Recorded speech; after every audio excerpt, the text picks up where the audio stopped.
The Golden Acorn and the Little Squirrel. Once upon a time, in a lush, enchanting forest filled with towering trees and vibrant flowers, there lived a little squirrel named Finn.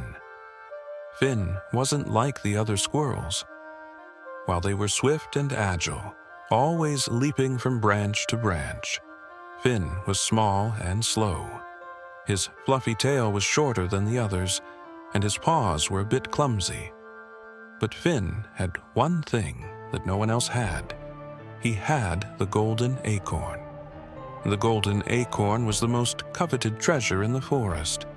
It wasn't just a beautiful, shimmering golden seed. It was said to hold the power to make anyone's dreams come true. It had been passed down for generations, but no squirrel had ever truly understood its magic.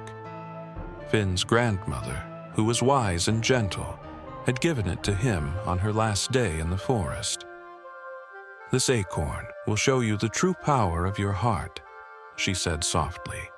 "But remember, Finn, it's not the acorn's power that will help you.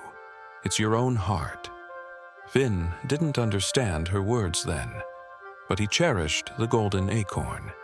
He kept it hidden in a small hollow in the largest oak tree, and he would visit it every day, gazing at its glimmering surface. A fateful meeting one autumn afternoon, as the forest was bursting with the colors of the season, Finn heard a rustle in the leaves. When he peered out from behind a bush, he saw a young rabbit shivering from the cold. The rabbit's fur was thin, and his paws were scraped and bruised. "Are you okay?" Finn asked, his voice soft.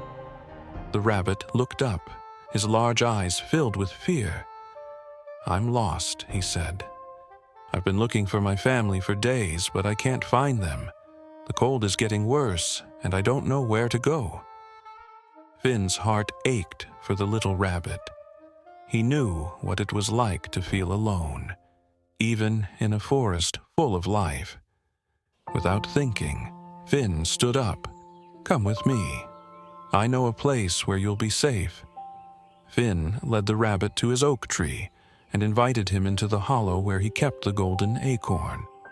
The warmth of the hollow filled the rabbit with comfort as he sank into the soft moss.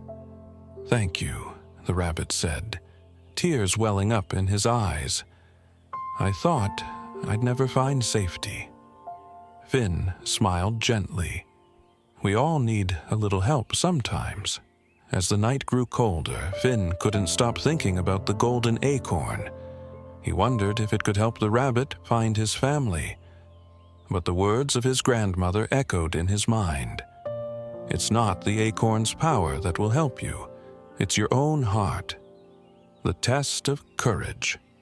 The next day, the forest was blanketed in a thick layer of snow. The little rabbit, who Finn had named Thistle, was still with him, but the storm was worsening. Thistle was growing weaker, and Finn knew he couldn't stay hidden forever. The storm was strong, and it was only a matter of time before the cold would take its toll on them both. Finn decided it was time to take action. He stood up and looked at the golden acorn in his paws. It sparkled in the dim light, and for a moment, Finn was tempted to wish for an easy way out. A way to make the storm disappear and find Thistle's family without a struggle. But then he remembered his grandmother's words. It wasn't the acorn's power that would help them. It was his heart. "I'm going to find your family," Finn said, determination in his eyes. "You've done so much for me by trusting me. And now it's time for me to do something for you." Thistle's eyes widened with hope. "You'd do that, even though the storm is so bad?" Finn nodded. "I'm not going to let you suffer alone." And so, Finn and Thistle ventured out into the harsh, biting cold. The wind howled and snowflakes stung their faces, but Finn led the way with courage. Thistle followed closely behind, his tiny paws trembling. They traveled through the forest, searching for any sign of Thistle's family, with Finn refusing to give up. A gift of love. After hours of searching, when Finn's paws were sore and his fur damp from the snow, they finally came upon a small, cozy den.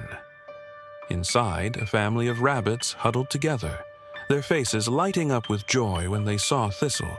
"My son!" his mother cried, rushing to him. "We thought we lost you in the storm."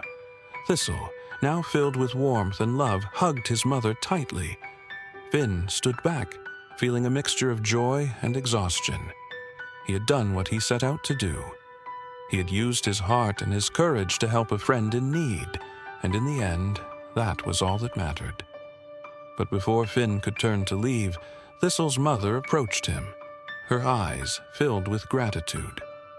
"Thank you, little squirrel," she said softly. "You brought my son home when I thought I would never see him again." Finn smiled, his heart swelling with happiness. "I didn't do it alone," he said. "I had help. I had the courage to follow my heart." The true magic of the acorn. That night, as Finn made his way back to his oak tree, he felt a warmth inside him that had nothing to do with the fire he had lit in his hollow. He felt proud of what he had done, not because of the golden acorn, but because of the love and kindness he had shown to someone in need. As he reached his tree, Finn noticed something extraordinary. The golden acorn was no longer just a shimmering object in the hollow. It was glowing with a soft, warm light like a tiny sun. Finn picked it up and held it in his paws. He realized then that the acorn hadn't granted him a wish. It had shown him the true magic, the power of kindness, love, and courage. Finn placed the acorn back in its hollow, smiling to himself. The golden acorn was precious, but the love in his heart was the most powerful thing of all. The moral of the story. True magic isn't about wishing for something to happen. It's about using the strength of your heart to help others. Love, kindness, and courage can change the world. And sometimes, the greatest treasures come from the simplest acts of giving.